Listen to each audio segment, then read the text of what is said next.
हमने पिछली बार ये डिस्कस किया था कि गरुड़ और सर्पों का जन्म कैसे हुआ था। गरुड़ और अरुण दोनों भाई हैं जो विनिता के पुत्र हैं। और जो सर्प हैं, शत्रु के जो पुत्र हुए 1000 इन नंबर, वो अ, गरुड़ और अरुण के सौतेले भाई। राइट। दोनों के पिता तो एक ही हैं। कौन है? कश्यप प्रजापति। तो फिर क्या कंडीशन में विनिता को कद्रु की दासी बनना पड़ा था, वो हमने डिस्कस किया था। फिर गरुड़ ने उससे छूटने के लिए, अपने माँ को छुड़ाने के लिए क्या डील किया था सर्पों के साथ, और कैसे अमृत वो लेकर आए। और उन्होंने ऐसा उपाय बताया इंद्र को कि अमृत की रक्षा भी हो जाए और उनकी माता दासत्व से मुक्त भी हो जाए। ये डिस्कस किया था।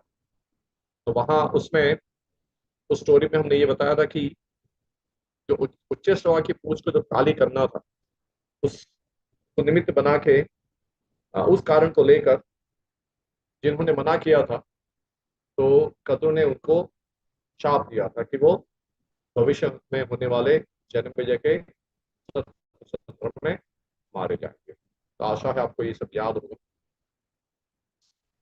तो अभी यहाँ वापस आते हैं हम लोग स्टोरी में। अच्छा, आपको ये तो पता है, ये बहुत फेमस बात है कि जो सर्प है वो गरुड़ जी का आहार है। यानी कि गरुड़ जी जो वो सर्प भोजी बताए गए हैं। तो सर्प जो हैं वो गरुड़ जी से बहुत डरते हैं। और जब गरुड़ जी छोटे थे तो माता विनिता ने गरुड़ जी को बहुत सारी शिक्षाएं दी थी कि किसको किनको गरुड़ गरुड़ जी किसको खा सकते, किसको नहीं खा सकते।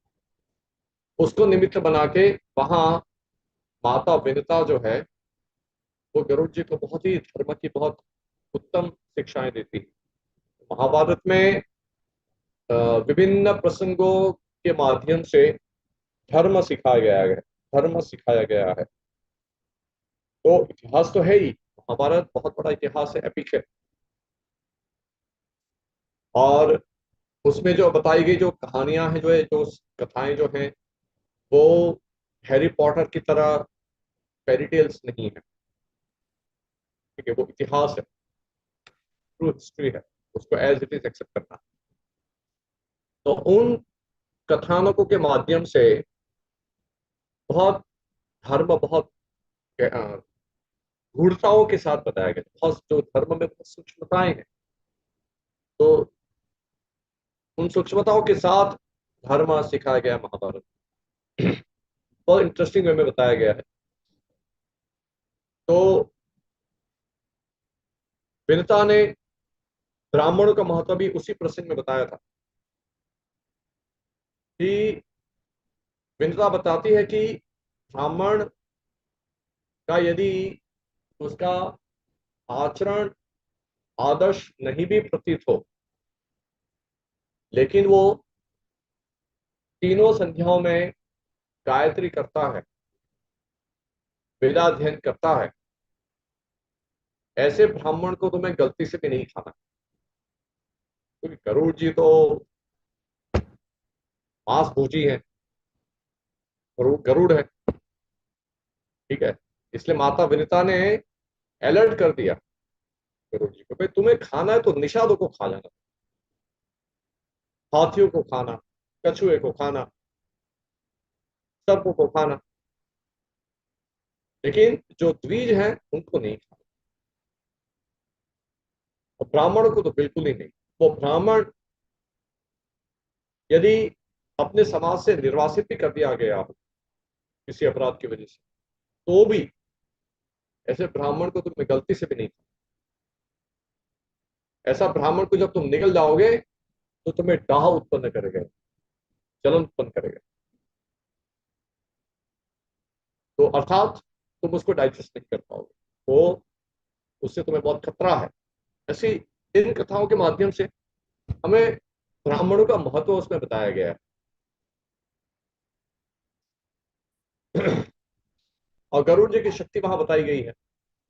तो जब इंद्र और गरुड़ का जब युद्ध हो रहा था, तो जब इंद्र ने देखा था कि गरुड़ जी को कोई हरा नहीं सकता, देवता लोग एकत्रित होकर भी गरुड़ जी को हरा नहीं सकते थे, तो इंद्र ने गरुड़ से उनकी शक्ति का परिचय पूछा।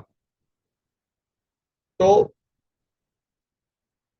गरुड़ बताते हैं कि मैं अपने केवल एक पंख पर, गरुड़ जी पक्षी के दो पंख होते हैं ना, तो केवल एक पंख पे मैं समग्र भूमंडल को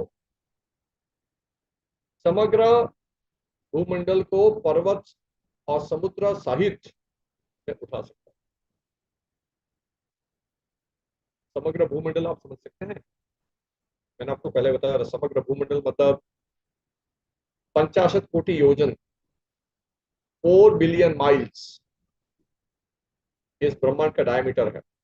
और उतना ही लगभग भूमंडल का डायमीटर, इसमें 7 द्वीप, 7 समुद्र। 7 द्वीप कौन से, जो भौम स्वर्ग वाले जो है, क्रौंच द्वीप, लक्षद्वीप, शाक द्वीप, जम्बू द्वीप इत्यादि। और फिर जो अलग अलग समुद्र जो है, खारे पानी का समुद्र तब देख ही रहे, फिर मीठे पानी का समुद्र, आसव का समुद्र, मधु का समुद्र, हनी का समुद्र, गन्ने का रस का समुद्र। तो ये सब भूमंडल में ऐसे ऐसे एरिया हैं जिसकी हमें एक्सेस नहीं है, जिसको हम लोग देख नहीं पाते हैं, क्योंकि अभी कलयुग के बहुत पापी लोग हैं, इसलिए उनकी हमें एक्सेस नहीं है। ऐसे समुद्र 7 समुद्र, 7 द्वीपों सहित जो पूरा जो भूमंडल है, उनको मैं केवल अपनी एक पंख पे उठा सकता और उड़ सकता। सोचिए ये कितना बल होगा, एक जरा बोल करिए।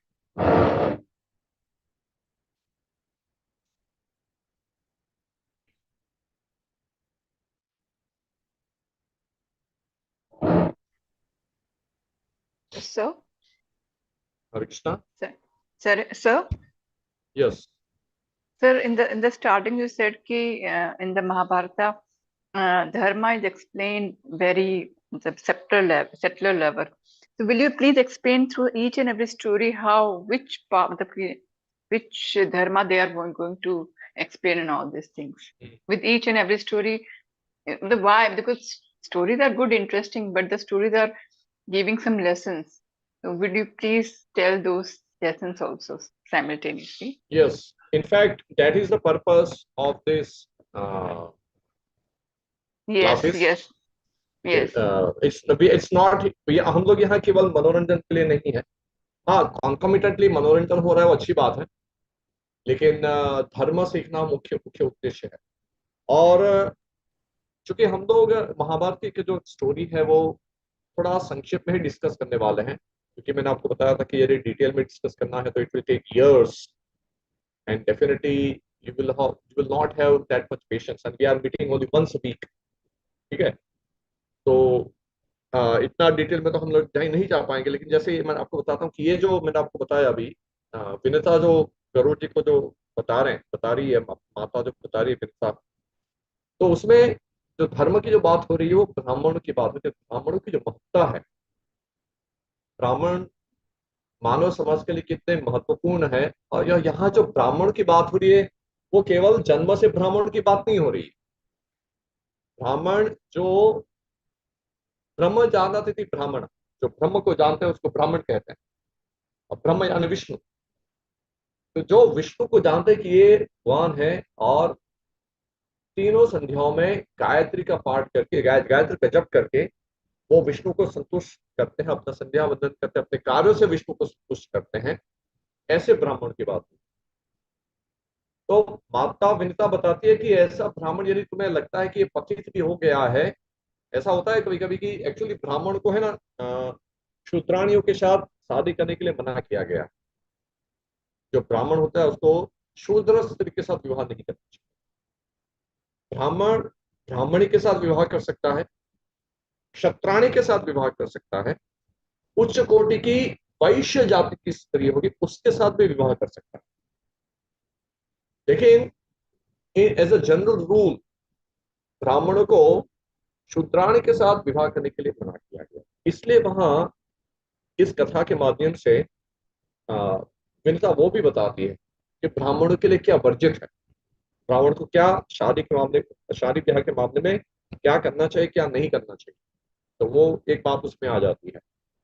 उसमें ये भी बात है कि at the same time Chanakya Pandit ji कहते हैं, ये बात नीति में भी आती है कि जिस प्रकार से कमल का फूल जो है वो कीचड़ में उगने के बावजूद भी हम उसको स्वीकार करके और भगवान को अर्पित करते हैं। कमल का जो फूल है वो तो कीचड़ में उगता है, उसको हम लोग ग्रहण करते हैं। उसी प्रकार से नीति शास्त्र में ये बताया गया है कि कोई उत्तम गुण वाली स्त्री यदि नीच कुल में भी यदि पाई जाती है तो उसको स्वीकार करना चाहिए।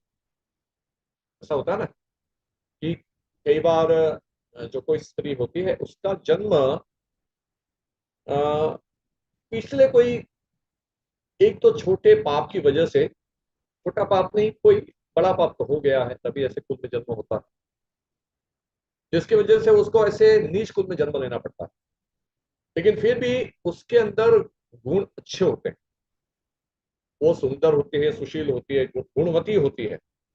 तो ऐसी सिचुएशन में भी वो स्त्री ब्राह्मण स्वीकार कर सकता है। तो ये सब एक्सेप्शन है, अपवाद है।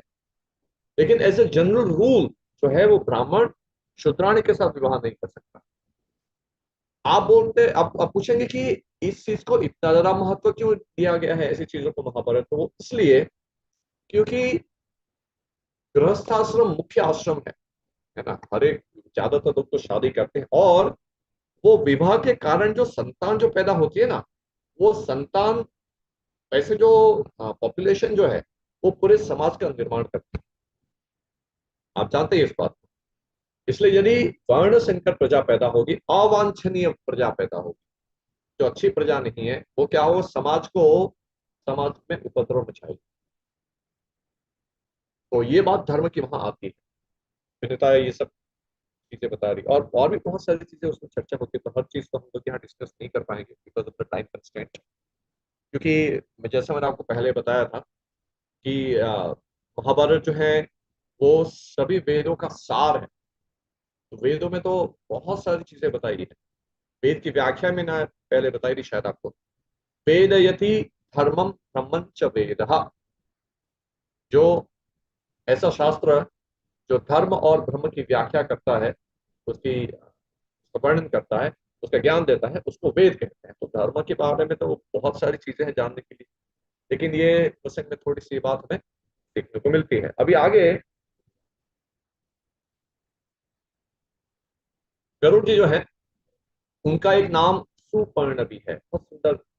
गरुड़ जी बहुत सुंदर दिखते हैं, उनके पर्ण बहुत सुंदर है, सुनहरे रंग के, बहुत सुंदर। और आप जानते हैं कि गरुड़ जी भगवान विष्णु के बहुत बड़े भक्त हैं, परम वैष्णव है ना, और विष्णु के वाहन है। और गरुड़ पुराण में, कई पुराणों में गरुड़ जी की महत्ता का वर्णन किया गया है। तो फिर अभी ये जो जन्मेजय जो सत्र सत्र कर रहे हैं वहां तक्षशिला में,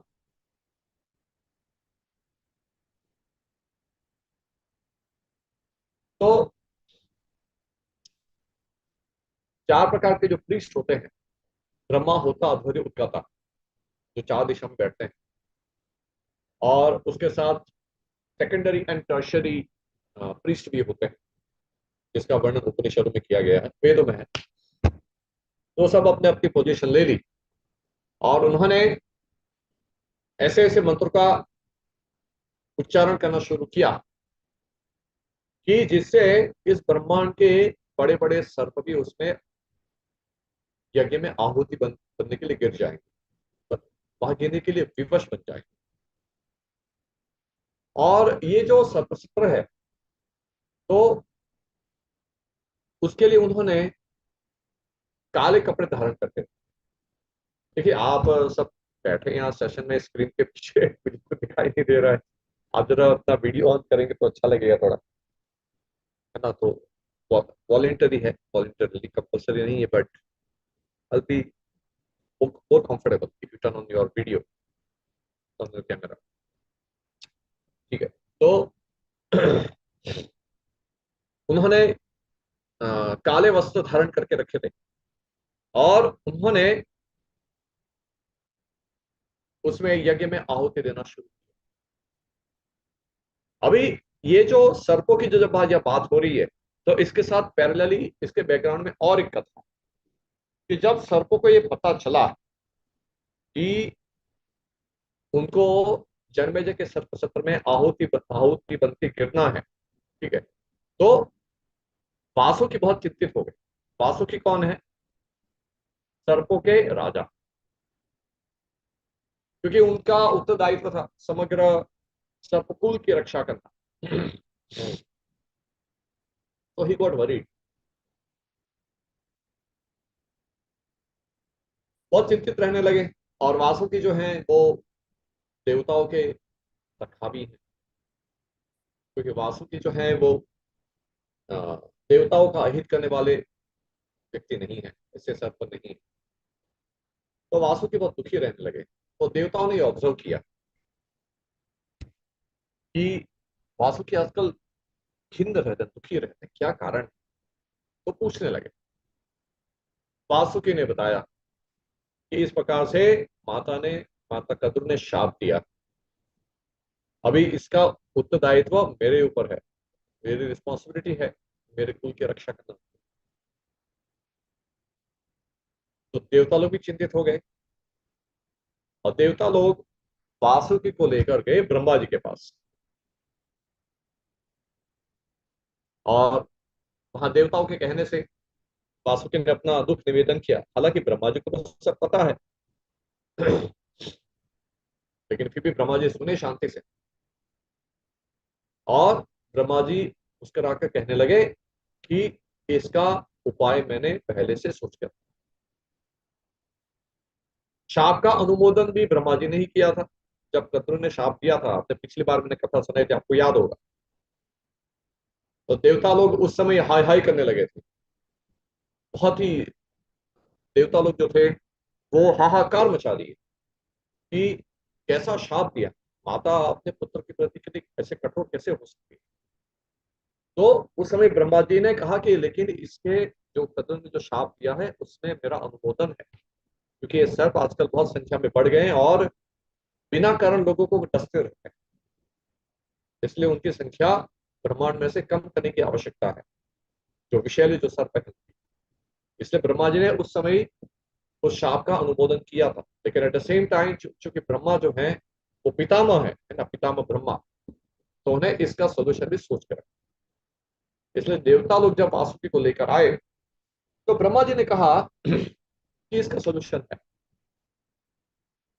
उन्होंने बताया कि यायावर कुल में एक ब्राह्मण है, यंग युवा ब्राह्मण है, जिसका नाम है जरत कारू। वो ब्रह्मचारी आदमी है, ब्रह्मचर्य का पालन कर रहा है। तो उसका विवाह, वो जरत कारू जो है उसका विवाह यदि वासुकी की बहन से हो जाए, और वासुकी की जो बहन थी उसका नाम भी जरत कारू ही था। तो जरत कारू जो है वो बाइसेक्सुअल नेम है, दोनों पुरुष और स्त्री दोनों में वो नाम आता है संस्कृत।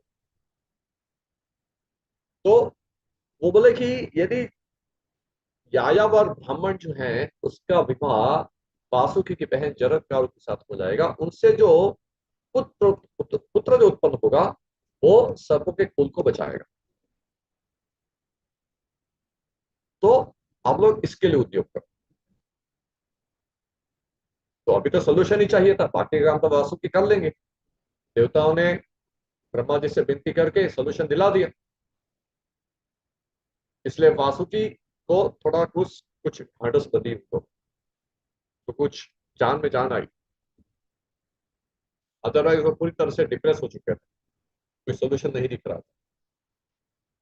तो वासुकी ने देवताओं का बहुत अभिवादन किया, उनको अभिनंदन किया और गए अपने लोक में। और तुरंत उन्होंने अपने कुछ दूतों को लगाया,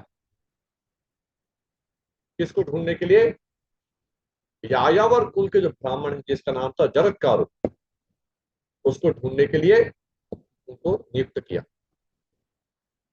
अभी ये जो यायावर कुल जो होता है क्या होता है? ये ऐसे ब्राह्मण हैं कि घर नहीं बसाते, घर बनाते ही नहीं है।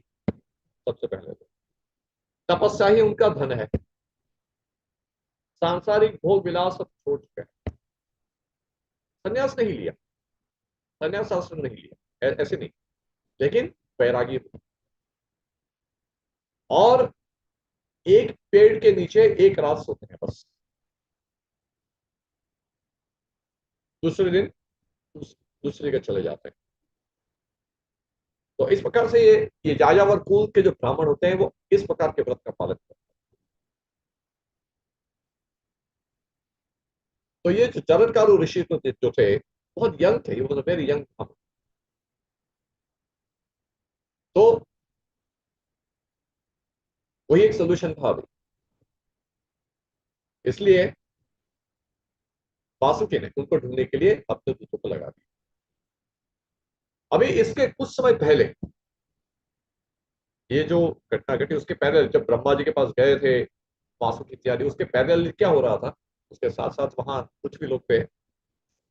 जनक का जो ब्राह्मण जो थे वो एक बार वन में ऐसे एक वन से दूसरे वन में जा रहे थे, वो तो तपस्या करते थे बस। तो उन्होंने क्या देखा कि एक गड्ढे के ऊपर कुछ बूढ़े व्यक्ति लटक रहे हैं एक वृक्ष की शाखा से। तो वृक्ष की जो शाखा जो उसमें केवल जो लटक रहे थे उसमें केवल एक तंतु बचा था, और वो तंतु को भी चूहा काटने की तैयारी कर रहा। और वहां गड्ढा जो था उसमें सब कांटे और क्या क्या था, सर्प इत्यादि। तो जैसे ही वो चूहा उसको काटेगा वो नीचे गिरने वाला था। तो ये जो दृश्य है वो किसने देखा? चरत्कारु ने देखा।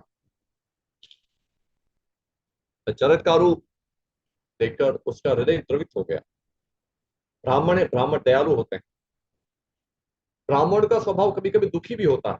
ब्राह्मण कभी कुछ कुछ ब्राह्मण ऐसे होते हैं कि मनुष्य का स्वभाव अलग अलग होता है। तो ब्राह्मण, क्षेत्र, वैश्य, शूद्र सभी में आपको अलग अलग स्वभाव के लोग देखने को मिलेंगे। तो जरत्कारु वैसे तो थोड़े दुखी स्वभाव के थे और उनके साथ रहना कठिन था, लेकिन वो दयालु थे, ब्राह्मण थे। तो जब देखा तो बोले क्या है, क्या हो रहा है? तो उसने पूछा कि आप कौन है और मैं आपको कैसे हेल्प कर सकता हूं। तो इन वृद्ध व्यक्तियों ने बताया कि हमारा एक वंशज है जिसका नाम जरत्कारु है, और वो बड़ा ही मूर्ख है, ढीठ है, शादी नहीं करता है। हम लोग उसके पितरी हैं, क्योंकि वो शादी नहीं करता, अपना वंश आगे नहीं बढ़ा रहा है, इसलिए हम लोग अभी नर्क में गिरने वाला है। क्यों? क्योंकि हमें पिंडदान देने वाला कोई रहा ही नहीं है अभी। तो मोनिका जी, यहाँ धर्म की बात आ रही है।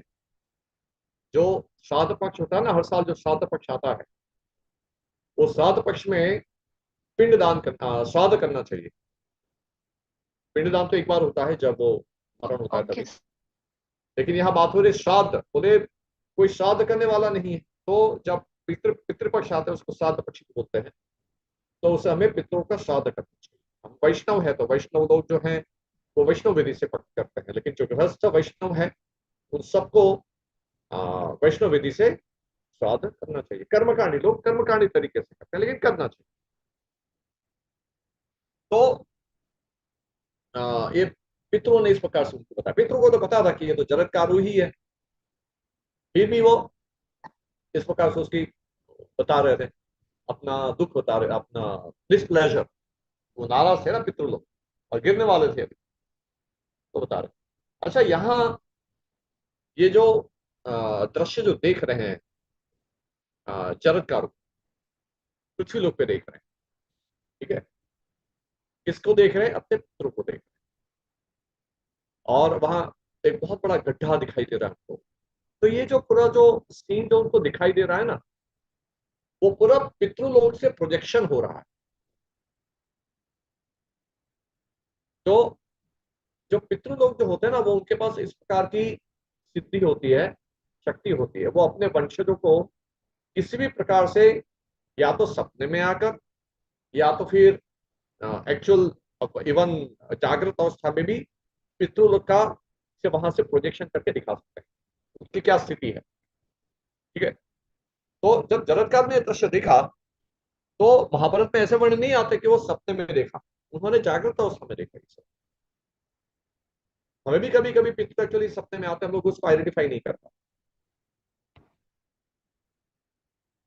तो जरत्कार समझ गए।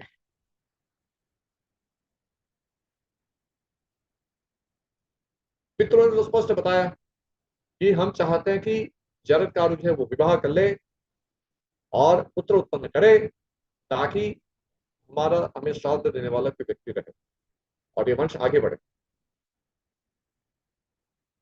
तो जरत्कार ने बताया, फॉर्मल इंट्रोडक्शन दिया अपना। वो कहने लगा, पितृगण मैं ही आपका वंशज हूँ, जरत्कार। तो आपको इतना कष्ट हो रहा है, तो मैं विवाह करने के लिए तैयार हूं, लेकिन मेरी कुछ शर्त है, कुछ कंडीशंस है मेरी, कि वो जो स्त्री है, जो कन्या जो है, वो मेरे नाम की होनी चाहिए। तो पितरों ने बोला मिल जाएगी, तुम उसकी चिंता मत करो, ये विधि का विधान है, वो व्यवस्था हो जाएगी। तो जरत्कारु ने बोला ठीक है, ये एक्सेप्टेड। तो पितृ भी प्रसन्न होकर वहां से अदृश्य हो गए, उन्होंने अपना प्रोजेक्शन खींच लिया, पितृलोक से अदृश्य हो गए वहां से। तो वहां जो जो गड्ढा जो दिख रहा, तो नरक था। जो एक ही तंतु जो बचा था, जो दिख रहा था, वो जरत्कार खुद था। सिंबॉलिक प्रेजेंटेशन है ये, सिंबॉलिक प्रोजेक्शन। जो एक ही तंतु पे जो लटक रहे थे पितृ, वो एक ही तंतु जो था वो जरत्कार खुद था। और जो चूहा जो काट रहा था वो काल था। तो इस प्रकार से उसका सिंबॉलिक प्रेजेंटेशन और सिंबॉलिक प्रोजेक्शन पितरों ने जरत्कारों के लिए किया था, और जरत्कार समझ गए इस बात को। इसलिए उन्होंने ये जो उनकी जो विनती थी उसको स्वीकार कर लिया। ये तो आदेश ही है एक्चुअली, पितृ तो जो वर्शिपेबल है, इसलिए उन्होंने आदेश उसको स्वीकार कर लिया। पितृ अदृश्य हो गए, अभी जरत्कारु वापस घूमने लगे। अभी जरत्कारु को क्या होता था कि बहुत शर्म आती, बोले मैं तपस्वी आदमी हूँ, तपस्या ही मेरा धन है, और वन में तो कितने सारे दूसरे तपस्वी लोग होते हैं, मैं स्त्री के लिए याचना करूंगा तो लोग हंसेंगे मेरे ऊपर, जो दूसरे जो तपस्वी हैं वो मेरी हंसी उड़ाएंगे। बोले देखो ये कुछ इसके पास है तो नहीं, तो इसका कंकाल जैसा शरीर है, इसका तपस्या कर करके काला हो गया है, कुछ पैसा है नहीं, कुछ घर नहीं है, और लड़के मांगने चला है। उसको शर्म आती थी जरत्कार को, और खुद को उसको कोई इंटरेस्ट नहीं था, ही वाज नॉट इंटरेस्टेड। वो केवल एक कर्तव्य के रूप में इस काम को करना चाहता था। तो वो क्या करता था कि भोले से बोलता, धीरे से बोलता कि कोई मुझे अपनी जरत्कारु यदि कन्या है तो वो दे दे, मैं उसको पत्नी के रूप में स्वीकार करूँ। ऐसे वो धीरे से बोलता था। वो वन में आ, वृक्षों के पास जाता था, और ऐसा सोचता था कि कोई वृक्ष के पास तो खड़ा होगा, पीछे को खड़ा होगा, सुन लेगा मेरी बात। और ऐसे करके वो धीरे वन में जाता था और बोलता था अलग अलग जगह पे जाकर। अभी यहाँ पैरेलली वो जो वासुकी है, उन्होंने अपना अपने दूध भेजे थे ना, और पूरा पूरा बोल के रखा था उसको। कि किसको ढूंढना है। तो उन्होंने वो वन में, अभी देवताओं ने तो इतना तो पता करके बता ही दिया। देवताओं को तो पता होता है ना कि जरद का कहाँ तपस्या कर रहे हैं, तो देवता लोग तो ऊपर से देखते रहते सब। इसलिए वासुकी खुद ही, उनके पास तो बहुत सारे मिस्टिक पावर्स हैं, सिद्धियां हैं उनके पास तो। इसलिए उन्होंने, उनको पता था कि जरद कारु कौन से वन में है। तो उनको दूतों को भेजा था, तो दूतों ने सुन लिया। दूत तो घूमते थे इधर उधर, बहुत घूमते थे वो तो, बहुत सारे दूतों को नियुक्त कर दिया था, सब जगह फैल गए थे दूत उनके, ताकि जल्दी से काम हो जाएगी, जल्दी से मिल जाए जरद कारु। तो उन्होंने सुना कि इस प्रकार से कोई तपस्वी ब्राह्मण जरद कारु नाम की कन्या मांग रहा है। इसे तुरंत समझ गए वो लोग, इसलिए तुरंत जाकर किसके पास गए, वासुकी के पास गए। अभी वासुकी तो सर्प है, सर्पों के राजा हैं, तो उनके दूत भी सर्प ही होंगे। और ये सर्पों के जो, सर्प लोग के जो लोग होते हैं, के जो रहने वाले जो होते हैं सर्प, उनके पास बहुत सारे मिस्टिक पावर्स होते हैं। वो यहाँ से अदृश्य होकर कहीं भी वापस प्रकट हो जाएंगे। तो उनको यहाँ से सर्प लोग जाना, सर्प लोग से यहाँ आने में टाइम नहीं लगता है, विद इन फ्यू सेकंड्स पहुंच के उन्होंने मैसेज दे दिया इसको, वासुकी को। वासुकी सुन के खुश हो गए। वासुकी ने तुरंत ही उनकी जो बहन थी, छोटी बहन, तो छोटी बहन को वासुकी ने अपनी बेटी की तरह उसको लालन पालन किया। तो उसको दुल्हन के रूप में सजाया, बहुत सारा धन लिया, वस्त्र इत्यादि, रत्न इत्यादि लिया, और जरत्कारु को बोला, अपनी बहन को बोला चलो। तो लेकर गए, वहां वन में पहुंचे, जरत्कारु ऋषि के सामने आ गए और कहा कि ब्राह्मण देव, आप जिस कन्या की याचना कर रहे थे वो यही है, आप इसको स्वीकार करिए। जरत्कारु बोले कि महाराज, अच्छी बात है, आपकी एक गुणवती बहन है छोटी, तो मैं इसको स्वीकार करता हूं, लेकिन मेरी कुछ शर्तें हैं। वासुकी बोले, अभी वासुकी को भी गरज थी ना, वासुकी, क्योंकि इससे जो बच्चा तो पैदा होने वाला है वही सर्पों के कुल को बचाने वाला है। और वासुकी खुद भी ब्राह्मणों का भक्त था, ब्राह्मणों का महत्व जानता था। इसलिए वासुकी ने बोला, ब्राह्मण जी आप बताइए आपकी क्या शर्तें हैं, मेरे कोई आपत्ति नहीं है, यदि इम्पॉसिबल नहीं होगी तो हम डेफिनेटली फुलफिल करेंगे उसको। तो जरत्कारु ने बताया कि पहली कंडीशन तो फुलफिल हो गई कि ये मेरे नाम वाली है। दूसरी कंडीशन ये है कि आप देखते हैं कि मैं तो ब्राह्मण आदमी हूं, मेरे पास कुछ धन है नहीं, इसलिए मैं इसके पालन पोषण के लिए कुछ व्यवस्था नहीं कर पाऊंगा, मेरे पास इसको देने के लिए कुछ नहीं है, मैं इसको पुत्र के अलावा दूसरा कुछ दे नहीं पाऊंगा। तो ये आपको शर्त मंजूर होनी चाहिए। वासुकी ने बोला, उसकी चिंता आप ना करें, मैं तो राजा हूं, आप जानते हैं, आपका, आप दोनों का पालन पोषण हम ही करेंगे, हम ही आपको मेंटेन करेंगे। अब जरत्कारु को तो खुद के लिए कुछ चाहिए ही नहीं था, वो तो वैसे ही जी रहे थे, वो तो तपस्वी है। लेकिन जब स्त्री घर में लाएंगे तो उसका, उसको खाना खिलाना पिलाना कपड़ा देना सब कुछ होता है। तो वो जरत्कारु बोला, मेरे पास तो कुछ नहीं। वासुदेव बोला, उसको कोई चिंता नहीं। और तीसरी कंडीशन उन्होंने जरत्कारु ने रखी कि जब भी ये मुझे कुछ प्रश्न पूछेगी, मुझे नाराज करेगी, मुझे प्रतिकूल आचरण करेगी मेरे, तो मैं उसको छोड़ के चला जाऊं। ये बड़ी डिफिकल्ट बात होगी। अभी हस्बैंड वाइफ में थोड़ा तो इधर उधर ऊंच नीच तो थोड़ा होता ही है ना यार, लेकिन तो कुछ तो चारा, तो अब दूसरा कोई ऑप्शन नहीं था। इसलिए वासुकी ने कहा, ठीक है महाराज, जैसे आपको ठीक लगे, ये भी शर्त हमें मंजूर है। तो फिर वही वन में ही वासुकी ने अपनी जो बहन, जो थी छोटी बहन जरत्कारु, वो ब्राह्मण देव जरत्कारु को ब्याह दी वहीं, और खूब सारा डाउरी दिया। और फिर क्या उनको छोड़ के चले गए क्या? नहीं। वासुकी बोले नहीं, आप हमारे साथ चलो, सब लोग नाग लोग चलो आप, वहां बहुत सुख सुविधा है, क्योंकि आप वन में तो कहाँ रहेंगे। और पति पत्नी के बीच में जो संबंध है वो तो घर के अंदर होना चाहिए, पर्दे के पीछे होना चाहिए। इनके पास तो कुछ है ही नहीं। वो अपनी पत्नी से उनको मिलन भी करना होगा, समागम भी करना होगा, तो बेचारे कहाँ करेंगे?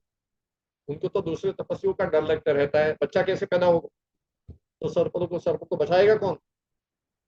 वासु ने कहा कि आप हमारे साथ सर्पलोक चलिए। इसलिए दोनों जो नवविवाहित जो युगल थे उनको लेकर गए सर्पलोक, और वहां वासुकी ने उनके लिए बढ़िया सा महल उनको लक्ष्य दे दिया।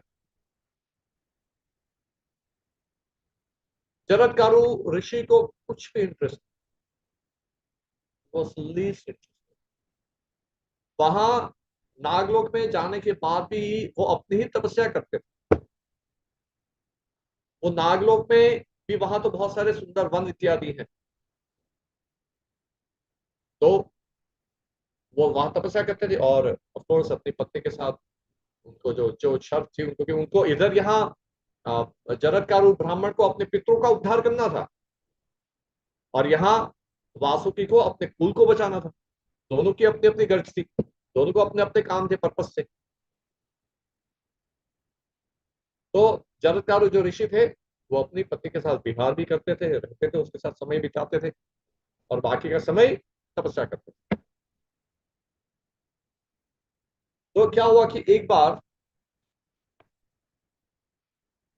जरत्कारु ऋषि अपनी पत्नी की गोद में सर रखे लेटे हुए थे। संध्या का समय था, सूर्यास्त होने वाला, सूर्यदेव अस्ताचल को जा रहे थे, सूर्य का अस्त होने वाला था।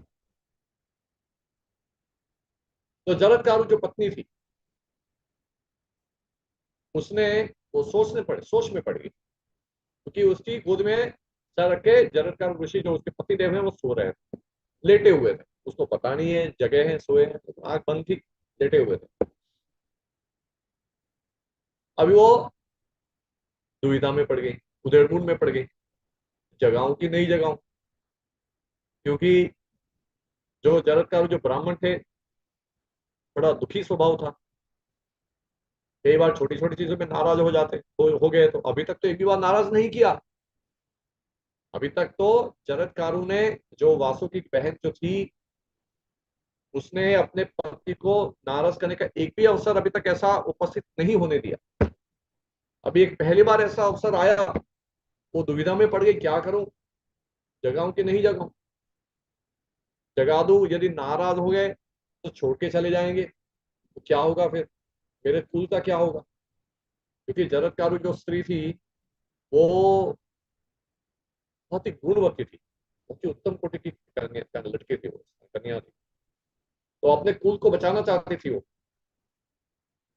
तो बोले कि यदि आ, मैं इसको जगा दिया मेरे पतिदेव को, और नाराज हो गए, चले जाएंगे मुझे छोड़ के, फिर अभी तक मुझे संतान प्राप्त नहीं हुआ है, मेरे कुल का क्या होगा, मेरे भाई के कुल का क्या होगा।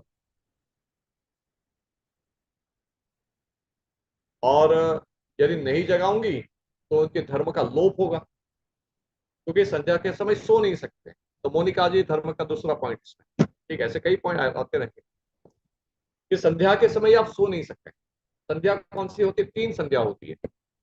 सूर्योदय जब होता है तब, फिर सूर्य जब पूरे सर पे होता है तब, और तीसरा सूर्यास्त जब होता है तब। ये 3 संध्या होती है, त्रिसंध्या। तो इन संध्या के समय आप सो नहीं सकते, वो सोने से पाप लगता है, संध्या के समय सोने से पाप। तो अभी सोच में पड़ गई, क्या करूं, जगाऊंगा जगाऊंगी तो इस समस्या, नहीं जगाऊंगी तो भी समस्या, नहीं जगाऊंगी तो इनका धर्म का लोप होगा, और मेरी रिस्पॉन्सिबिलिटी है ये। इसको इंग्लिश में, अमेरिकन इंग्लिश में इसको कैच 22 सिचुएशन बोलते हैं। तो इधर आग और इधर कुआं, मतलब समथिंग लाइक दैट, कि दोनों जगह खतरा है, खतरा दोनों जगह है, इधर भी खतरा है उधर भी खतरा है। इसको कैच 22 बोलते हैं। तो जरत्कारों की ये स्थिति होगी, जो स्त्री थी वो she was trapped in a catch 22 situation. क्या करें, इधर भी खतरा है उधर भी खतरा है। अभी इसको बोलते हैं धर्म संकट। महाभारत में धर्म संकट के बहुत सारे ओकेजन है। महाभारत इज फिल्ड विद धर्म संकट, है ना। धर्म संकट हो गया ना, ये तो धर्म से के बारे में संकट हो गया, धर्म से संबंधित संकट हो गया, इसको धर्म संकट बोलते हैं। क्या करें। इसलिए जरत्कारु ने, देखिए कितनी गुणवती लड़की थी, उत्तम चरित्र था उसका। उसने, इसमें बहुत सूक्ष्म विचार है। सोचिए आप क्या किया उसने। उसने सोचा कि now I am married to this man, तो मेरा पहला कर्तव्य अपने पति के प्रति है। देखिए यह धर्म की सूक्ष्मता आई। उसने क्या सोचा कि अभी मेरा जो कर्तव्य है उसमें पहली प्रायोरिटी मेरा पति का धर्म है, क्योंकि पति की मैं अर्धांगिनी हूं। स्त्री को अर्धांगिनी बोलते हैं, पति को अर्धांगिनी बोलते हैं। धर्म में सहचारिणी, जो पति का धर्म होता है वही मेरा धर्म होता है, और पति के धर्म की रक्षा करना पति का कर्तव्य है। तो भले ही मेरे भाई का कुल का नाश हो जाए, मैं अपने पति के धर्म का लोप नहीं देता। इसको बोलते हैं पतिव्रता नारी। ये धर्म है, ये हमारे भारतीय वैदिक संस्कृति है ये। तो उसने सोचा, वो शी वॉज रेडी, और उसके हार्ट बीट्स बढ़ गई थी। लेकिन बोले नहीं, मैं यदि वो मुझे पुत्र दिए बिना यदि चले भी जाए, लेकिन फिर भी मेरे पति का धर्म तो फिर भी रहेगा, कम से कम ये कलंक तो मेरे ऊपर नहीं लगे। ऐसे सोच के उसने अपने पतिदेव को धीरे से, बहुत ही प्रेम से जगाया, मीठे शब्द बोल के, और उनसे कहा, उन्होंने कहा कि पतिदेव उठिए, देखिए सूर्यदेव अस्ताचल को जा रहे हैं, क्योंकि वो संध्या का समय तो गायत्री भी करनी होती है ना। जब सूर्यास्त जब भी होता है तब भी गायत्री करनी होती है। तो जरत्कारु नाराज हो गए। जरत्कारु क्रोध से बोलने लगे, सूर्य के पास इतनी शक्ति नहीं है कि मैं सो रहा हूं और वो अस्त हो जाए। तो तुम्हें उसकी चिंता करने की आवश्यकता नहीं थी, तुमने मुझे डिस्टर्ब किया, अभी मैं तुम्हें छोड़ के जा रहा हूं। बड़ा दुखी स्वभाव था।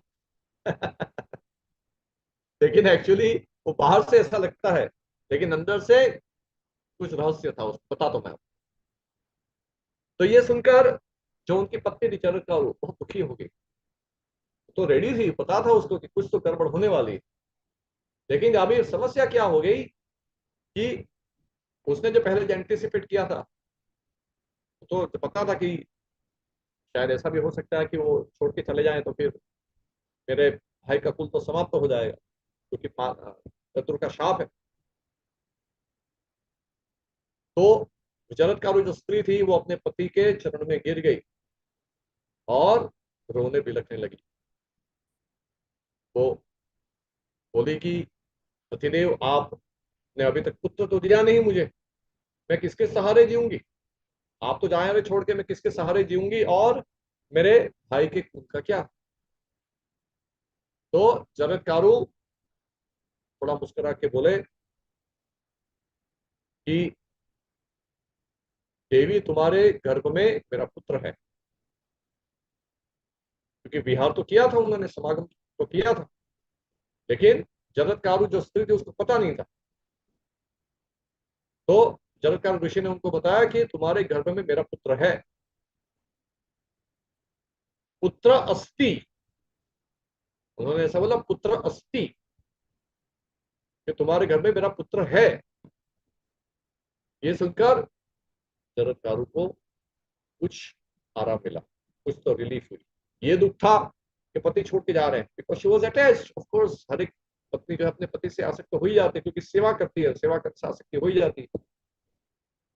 अभी जरत्कारु जो थे वो, उनको ये प्रकार की कंडीशन उन्होंने पहले रखी, तो उसका कारण यही था कि वो जल्द से जल्द इस जनता से छूटना चाहते थे, क्योंकि वो गृहस्थ, अंधकूप गृहस्थ जो फैमिली लाइफ जो होता है वो अंधकूप जैसा होता है, डार्क वेल जैसा। उसमें कोई गिर गया तो वापस बाहर आना मुश्किल है, ब्लैक होल जैसा वो स्पेस में आता है। ये लोग आजकल एस्ट्रोनॉमी बोलते हैं ब्लैक होल, जो भी उनका कंसेप्ट, जिसमें कोई आए जाएगा तो वापस बाहर नहीं निकलेगा। तो ऐसा ही है, family life is like that. तो जल्द से जल्द उसमें से निकलना चाहते। अभी उनको बहाना मिल गया। पहले से सोच के रखा था कि ऐसा ओकेजन तो आएगा ही, तो मैं पुत्र लेकर निकल जाऊंगा यहाँ से, तो मेरे पितरों का भी काम हो जाएगा और वासु का भी काम हो जाएगा। इसे सोच के पहले से प्लान बना के रखा। तो अभी बोले कि तुम्हारे घर में मेरा पुत्र है, तुम्हारा काम हो गया, मेरा भी काम हो गया, तुम्हारा भी काम, तुम्हारे भाई का भी काम, अभी मैं चला। तो जरत्कारु वापस तपस्या के लिए चले गए, वन में चले गए अपने। और यहाँ जो जरत्कारु जो वासुकी की बहन थी, वो अपने भाई के साथ ही, भाई ने उसको, वासुकी ने उसको जो उनका महल था, दूसरा जो महल दिया था, वही उसकी जो दासियां हैं उसकी सेवा करने लगी ये जरत्कारु की।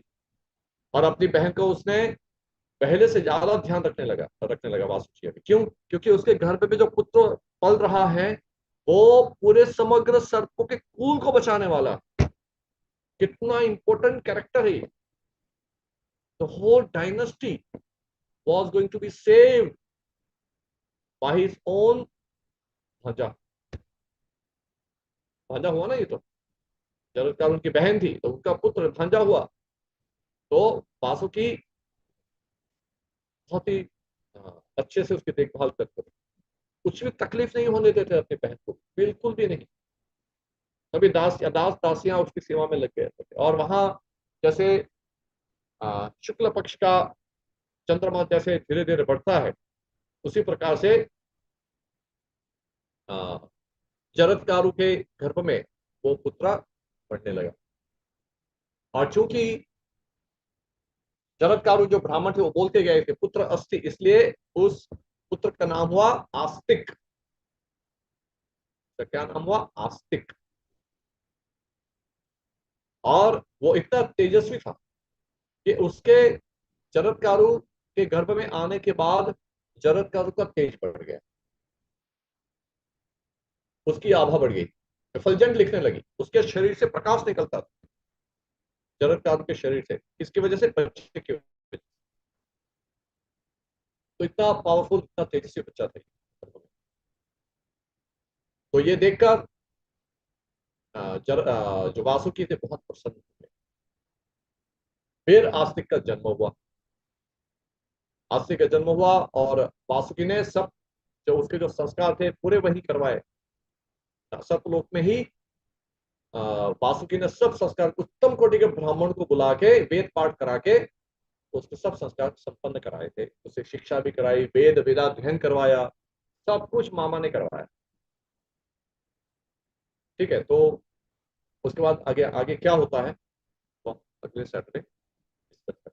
पास ये जो आस्तिक है वो कैसे सबको के कुल को बचाएंगे वो हम अगले शनिवार को चर्चा करें, क्योंकि अभी मेरा वापस 8 बजे एक दूसरा ऑनलाइन क्लास है, शास्त्री पढ़ा रहा हूँ, ईश्वर नहीं, वो मुझे ज्वाइन करना। तो केवल 5 मिनट क्वेश्चन आंसर, 5 मिनट बाद में सेशन क्लोज कर दूंगा। हरे कृष्ण प्रभु जी। हरे कृष्ण प्रभु। 1 मिनट अभिराम प्रभु, आप तो हम कैंपस में ही रहते हैं, आप तो पर्सनली मिल लेना। अच्छा अभी तो किसी ऑनलाइन वालों को जरा चांस दीजिए। हाँ चलिए, क्वेश्चन।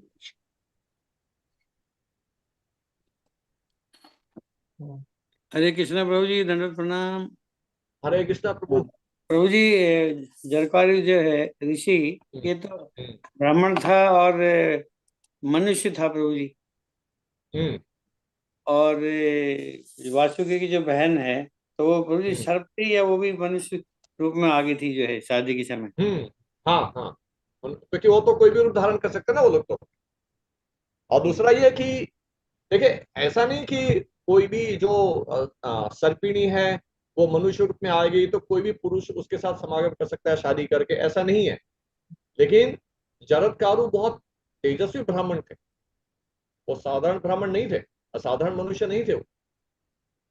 इसलिए वो किसी और योनि के जो स्त्री होते उसके साथ भी विवाह करके वो कर सकते, वो तो हालांकि जरत्कारु जो स्त्री थी वो तो मनुष्य योनि में मनुष्य का ही रूप धारण कर लिया था उसने, लेकिन फिर भी ये तो वो सर्प कन्या, लेकिन जो पुत्र उत्पन्न हुआ वो तो मनुष्य ही उत्पन्न हुआ, क्योंकि वीर्य किसका था?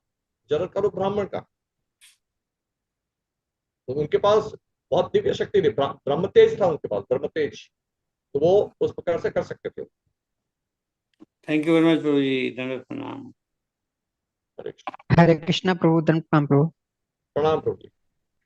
प्रभु, मैंने ऐसा सुना है नागलोक में सूर्य का प्रकाश नहीं जाता है, क्यों?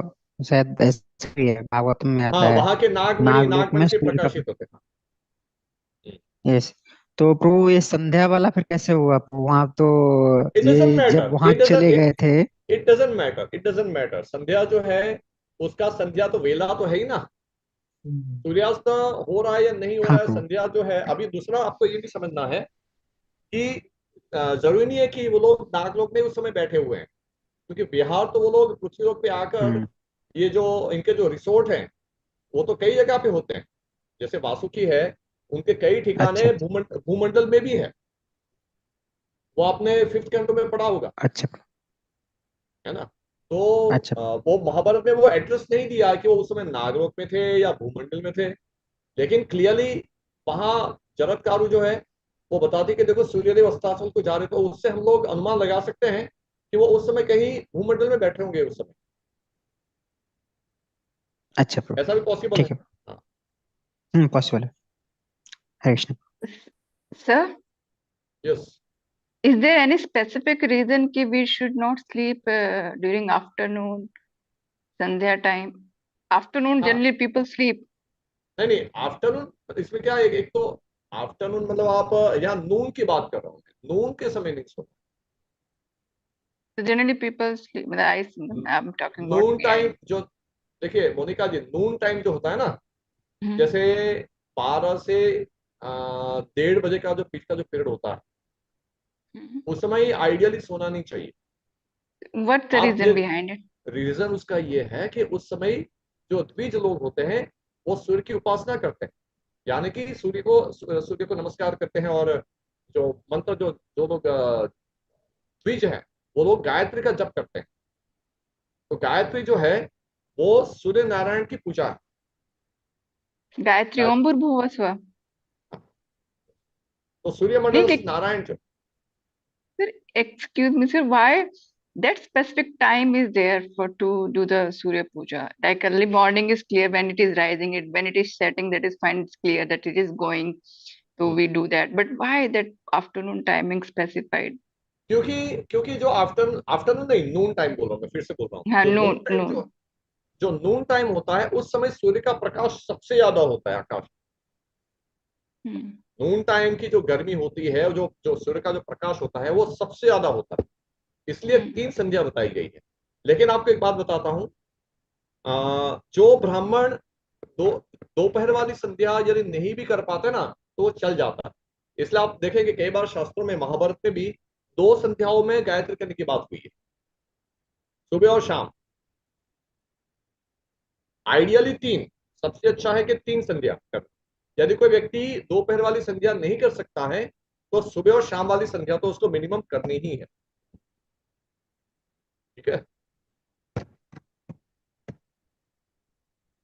Okay, okay. ठीक है, मैं सेशन क्लोज कर रहा हूँ, मेरे पास मैसेज आ रहा है, कॉल आ रहा है प्रभु जी का, आपका तो बहुत मुझे वो, बहुत धन्यवाद प्रभु जी। It was really an interesting session, मुझे काफी आनंद आया और आप सबको भी। थैंक यू प्रभु जी, दंडवत प्रणाम। हरे एक thank you bar Krishna, sir. हम लोग हरे आगे हरिबोल कृष्ण। बढ़ेंगे करके नेक्स्ट। प्रभु जी का धन्यवाद करेंगे। हरे कृष्णा हरे कृष्णा कृष्णा कृष्णा हरे हरे हरे राम हरे राम राम राम राम हरे हरे जय जय श्री हरे प्रभुपाद कृष्णा कृष्ण जय कृष्ण श्री प्रभुपाद जय। इस ग्रेस दामोदर प्रभु की जय। Thank you. Thank you. Hare Krishna Hare Krishna. Hare Krishna प्रभु। प्रणाम।